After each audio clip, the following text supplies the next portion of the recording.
বার্ষিক পরীক্ষা 2024। যারা বার্ষিক পরীক্ষা দিতেছ, তোমাদের ডিজিটাল প্রযুক্তি নবম শ্রেণীতে যারা পড়ো তাদের ডিজিটাল প্রযুক্তি পরীক্ষার সাজেশন দেখাবো। ওকে, তোমরা দেখতে থাকো। আজকের ক্লাসটা হবে ডিজিটাল প্রযুক্তি নবম শ্রেণীর জন্য। একবার উত্তর সহকারে রাখা হয়েছে, ঠিক চিহ্ন দেওয়া আছে উত্তরগুলো। সো তোমরা সুন্দরভাবে দেখে নাও এবং এই দিক দিয়ে একতায় প্রকাশের উত্তরগুলো দেওয়া আছে। আমি আগে প্রশ্নের ডিটেলসটা বলি, তারপরে তোমাদেরকে এগুলো পড়াইতেছি। প্রথমে তোমাদের এমসিকিউ আসবে 15টার জন্য 15 মার্ক। এরপরে আসবে একতায় প্রকাশ 10 মার্ক, 25 মার্ক। এরপরে আমরা আরো দেখি, আসবে 2 কইরা 10টা প্রশ্ন উত্তর দিতে হবে, 20 মার্ক। তারপরে আসবে 3 কইরা 5টা প্রশ্ন উত্তর দিতে হবে। এরপরে আসবে আরেক নং আসবে, এটা হলো রচনামূলক প্রশ্ন। ওকে,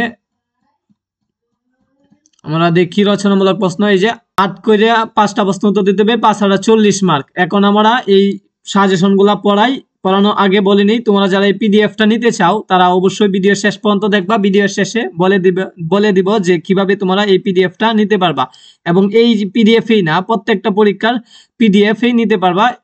ওকে, তোমরা দেখতে থাকো। 1 নাম্বার, ম্যালওয়্যার কি? ক্ষতিকর সফটওয়্যার। কয়টি ধাপ ব্যবহার মাধ্যমে জিমেইলের 2 ফ্যাক্টর অথেন্টিফিকেশন চালু করা যেতে পারে? 3টি মাধ্যমে। ন্যাশনাল ইমার্জেন্সি সার্ভিস নাম্বার নিচে কোনটি? 999, এটা সবাই জানো। DOS এর পূর্ণরূপ কি? DDoS এর পূর্ণরূপ এটা। তোমরা এটা মুখস্থ করবা, এমন ভাবে মুখস্থ করবা যাতে একতায় প্রকাশও আসলে তোমরা উত্তর দিতে পারো। ই পাসপোর্ট কি ধরনের পাসপোর্ট? এটা হলো বায়োমেট্রিক্স পাসপোর্ট। ইউএস কোন দেশের কান্ট্রি কোড টপ লেভেলে ডোমেইন?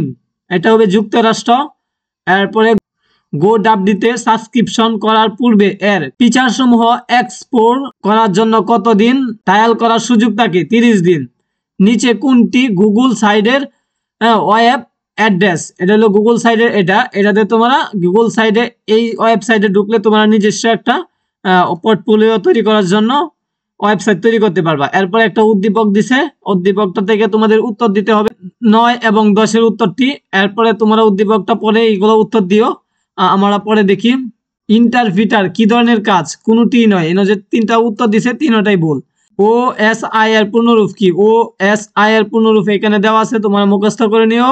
এরপরে 13 নাম্বার, OSI মডেল কয়টি লেয়ার বিভক্ত? 7টি লেয়ারে বিভক্ত।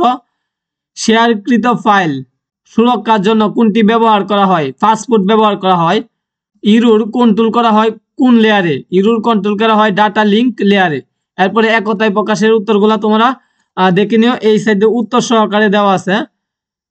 ওকে, তোমরা যারা এই পিডিএফটা নিতে চাও তারা কি করবা? অবশ্যই হোয়াটসঅ্যাপ গ্রুপে জয়েন করবা। হোয়াটসঅ্যাপ গ্রুপে জয়েন হওয়ার জন্য চ্যানেলে ঢুকে অ্যাবাউট অপশনে গেলেই তোমরা 6 to 9 একটা গ্রুপ পাইবা, হোয়াটসঅ্যাপ গ্রুপ। এই গ্রুপে জয়েন হলে এই পিডিএফটা পেয়ে যাবা। ওকে, তোমাদের মতামত কমেন্ট বক্সে জানিয়ে দাও। সকলকে ধন্যবাদ ভিডিওটা দেখার জন্য।